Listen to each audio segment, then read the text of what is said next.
In April 2017, Peterborough handed over control of their fostering and adoption services to TACT, our charity. We were delighted to take on this challenge.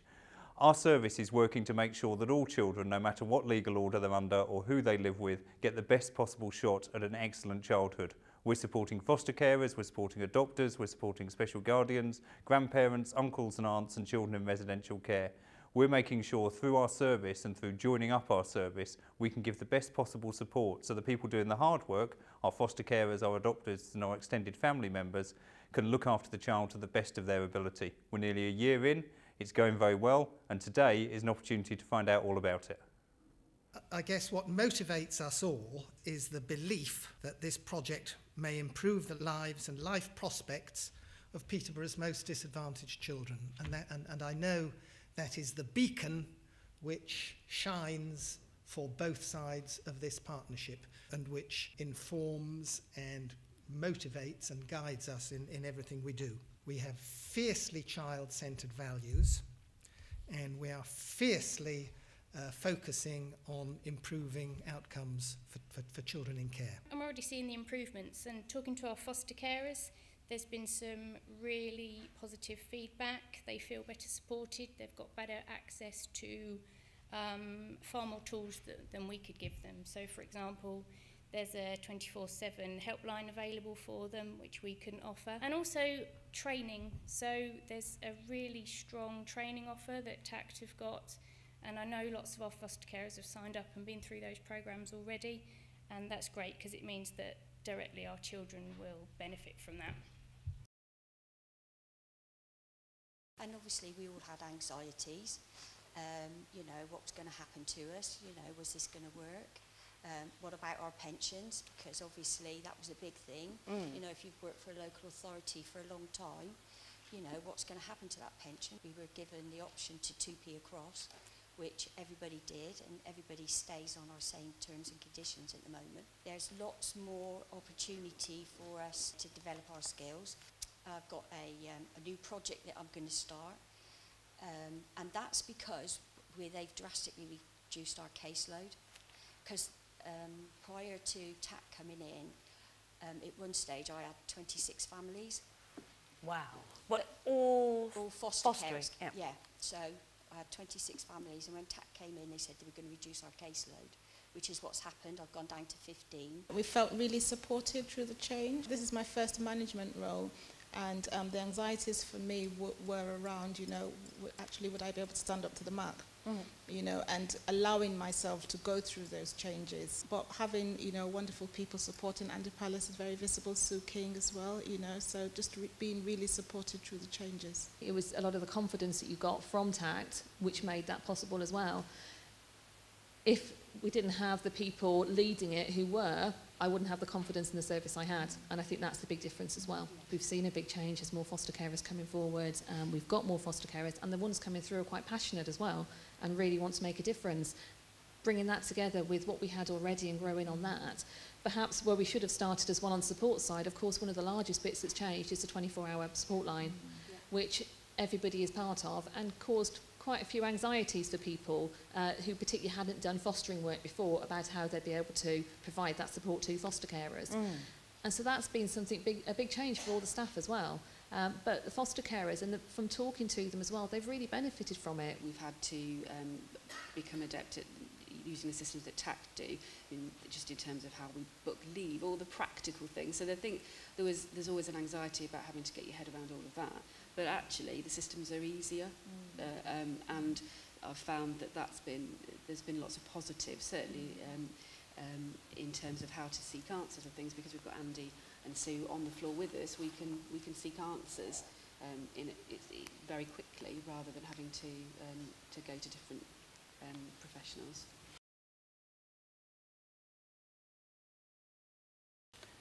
So have you seen a difference with TACT coming in? Just everything since TACT took over has been put in place to cure my problems, if you like. What kind of things have they done? Respite. I've got now respite once a month because I'm a widow, so I look after the children myself.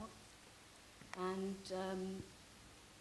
I had several social workers had about 4 social workers.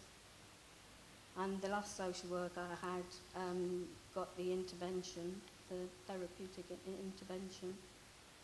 And it's worked out really well for me, really, because I didn't have the skills to deal with the children's behaviour, really.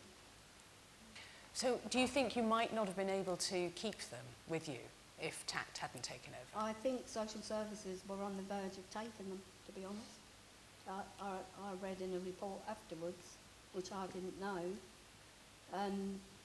But as I say, the help I got with TACT, it's now all good and everything's going forward, really. TACT are very open to recognise where perhaps something isn't happening. One of the things that happened when we started the training programme that TACT have offered, which is fantastic, is the recognition that they're not used to baby carers. They've not needed baby carers before. They're an agency. They place the more difficult, more challenging cases. So I approached Martin Clark, who's the trainer, and said, we've got nothing out there for babies. And between Sue King and myself and Martin, we've been able to already establish a baby carer support group where we have visiting speakers coming and speaking to us. And I would not even have considered asking before, because the stress of the social workers and the difficulties that they were under wouldn't have allowed that sort of creativity to take place. And that's been really encouraging. Because often I get spot commissioned by TACT. So they will send me a referral form. I reply very quickly with a cost, and I mean sometimes that's been turned around in a day. Now that is unheard of with many councils, that they ask for a service, I respond, and they give me a decision that quickly. What we look at is what's happening for the children. Obviously past trauma can influence that, but also current trauma as well. So access to school education, for example, can see an acceleration in stress for children, and as a result, some very difficult and challenging behaviour. So we look at upskilling the parents to support the children using a therapeutic approach. I think it's the speed in which we can do that now that makes the biggest difference. While some of these services could be accessed previously, the fact that I know I can come back to a manager and say, look, this family really needs that, and I can get that provided by the end of that week, is the biggest difference, and we're preventing breakdowns by doing that, really. So. The staff and our foster carers have been through a huge journey here, and they've really had to kind of stick with us and maintain the faith. We involved staff and foster carers very early on, so we involved long before we started doing the soft market testing and started to have those conversations with staff and foster carers. Difficult decision, because we knew it was going to be a long time, so we were going to kind of increase the period of time that they would have to hold that anxiety. But it also meant that they could be part of that process, as could young people in care. Actually, we had a young people in cares panel as well that helped to evaluate the bids. So I think when that process laid the foundations to some goodwill in terms of then when we came to the transfer arrangements and the TUPE arrangements for staff, because they'd had some oversight, they had seen the bidders, they had confidence in actually the organisation that had won the bid. So it's really important to understand that, yes, fostering and adoption service staff TUPE'd across to TACT. They didn't move, as has been said, I think, already. They're still in the same building. They still are absolutely working very closely with our safeguarding teams and with our children looked after teams. And there are lots of joint meetings that colleagues from TACT and those people who are now my service managers meet to try and sort out difficulties with particular cases and all the rest of it. Peterborough City Council retains our responsibility and decision making around individual children. And that's absolutely clear, that's our statutory responsibility. So if we were to disagree about, where a child should be placed, actually the council holds the trump card. We haven't had to use that because, it's a genuine relationship and we work, fundamentally we will agree about what's in the best interest of a child or young person. But, it is a partnership, those relationships remain. But we very clearly, this is somewhere we wanted to be. As a charity in the sector, it's all too easy to stand on the sidelines and carp and say, you should do things better. I think it's beholden on all children's charities to roll their sleeves up and get involved where the work is. And the work is in the local authority space, because they're the ones holding all the pressures. They're the ones at the sharp end. And so we wanted to show that we could do what we did in a local authority space. and demonstrate that not only to ourselves and to the charitable sector, but to all local authorities. Because what was impressive about Peterborough is they were far-sighted enough to have those reflective discussions about, can we actually, within our present structures, can we make it better? Can we make it as good for the children as we want it to be? And they were very honest with themselves and said, well, probably not. We need someone else to concentrate on this bit so we can concentrate on the child protection side. And key to that was the concept that children do not see legal orders, so we need to stop seeing legal orders. Children only understand the family that they're in. They only understand the family they're placed in and the quality of that family, the care and the love they get from that family. And it doesn't matter whether that's a relative, whether it's a foster carer or a doctor or they've gone back home. And our job, and our staff's job, is to support those families, as has been discussed this morning, the many things they're doing for that. As ever, it was completely innovative. As Wendy said at the start of this, no one's done this. At no point could Lou say to his councillors, and I say to my trustees, oh, that's what so-and-so did, because there isn't anything. There is no trail to follow. And that's been the most difficult thing. So any other local authorities in the room will benefit hugely from the fact that, you know, we've learned things the hard way, so other people don't have to. But the partnership thing is key to that, because we work it out. And in some ways, you have to model that the whole way through the service. What we're trying to get is good childhoods by, you know, balanced, brilliant foster carers, adopters and special guardians. So you start that from the top by the way you treat each other, by the way you work together and the way you solve things. And that was what we want to see cascading all the way through the organisation, and that's what we are seeing. If we're looking at outcomes for children, the least expensive options are adoption, special guardianship, you know, those permanent kind of outcomes. If they work, if they're supported, that's the least expensive option. The most expensive option is where you have children who've been left in very difficult circumstances, perhaps in home, gone through a number of unplanned placement changes, and ended up in some sort of residential placement somewhere. That's the most expensive option. So if we get stuff right for kids, actually, no, it's not particularly expensive.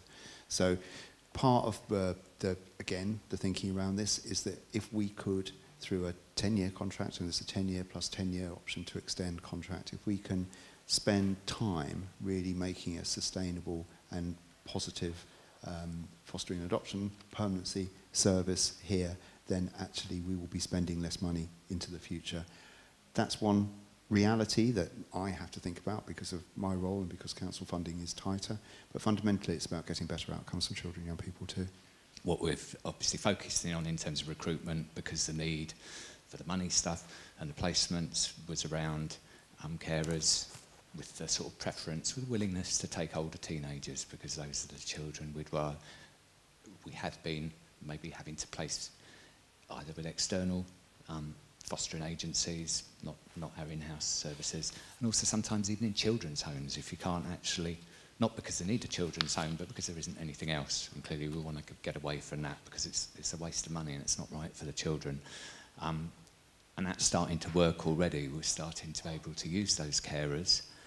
So that's one level, using those carers to actually pick up on those children that otherwise would have gone to IFAs. So up until, so for sort of example, November and December, didn't make any placements at all with other IFAs. What's also part of that, and you've heard a bit from the carers and from the social workers talking this morning, is about how do you support your existing carers in giving them the confidence that they could do that. Some of them are doing it, but sometimes that's more about individual carers' sort of confidence, belief in their own abilities, and there are other people who can do it, but we need to be sort of demonstrating them and evidencing we will actually support them, and that's been a big change. And you heard when people were talking earlier about situations where there were potential breakdowns and have been averted through getting support in quickly, and those would have cost us all an awful lot, and children an awful lot. So it's a sort of two-prong attack, or sort of dealing with that. What was really important for me, and I think why it's sort of working, and why we haven't seen loads of foster carers leaving the service, why we haven't seen loads of staff leaving the service, and why we're actually seeing the same staff but performing to a totally different level. A lot of it was around engagement, which was really important, and that was from even before the sort of start date. It sort of feels things are actually better, and I think that's an amazing testament to our staff that we've been able to do that for our new management team, but also all the staff, all the social workers, people who are really pulling the stops out, really focusing on the needs of our carers, and then making a difference for young people. And that's, for me, that's been sort of really important. Everybody's got to work to it, and if people feel involved in it, and if we've got foster carers of all descriptions being involved in designing the service, in sort of saying what they think might work for them, how we can develop it, we will get a better service as a result of that. And I'm absolutely have an unswerving belief that that's what we're going to sort of end up with. To be honest, I am really excited about this because not only is it unique, I really, really do believe in it, and I think that's what's really important, and that's what will make it work. I also want to say it won't be without its challenges. It's all not going to go to plan, I am sure, but what I do know from the work that we've done as a local authority with TACT, whatever we come up against, we will get through because it's in the best interest of the children and families.